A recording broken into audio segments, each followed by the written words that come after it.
এই ছেলেটি চোখে দেখতে পারে না, কিন্তু তার শোনার শক্তি অনেক। সে যা শুনতে পাবে তার দুনিয়ার কেউ শুনতে পারবে না।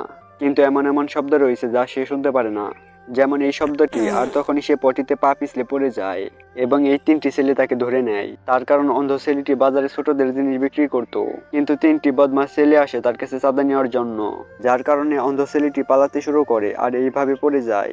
ছেলেটি অন্ধ হওয়ার কারণে সবাই তাকে নিয়ে মজা করত এবং অন্ধের সুযোগ উঠাতো। পৃথিবীতে তার আপন বলতে তার মা ছিল, যে তাকে বিশ্বাস আর সাহায্য জোগাতো।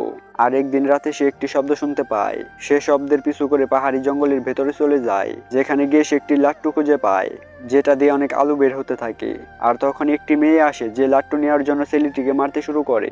আর তখনই লাট্টু কোনোভাবে ছেলেটির মুখের ভেতরে চলে যায়, যার কারণে পুরো পাহাড় কাঁপতে শুরু করে। আর অন্ধ ছেলেটি পাহাড় থেকে নিচে পড়ে যায়। সকাল হলে সে সবুজ গাছপালা দেখতে পায় এবং পানির কাছে গিয়ে সে একটি মানুষের মুখ দেখতে পায়, যা দেখে সে বুঝতে পারে তার চোখ ঠিক হয়ে গিয়েছে।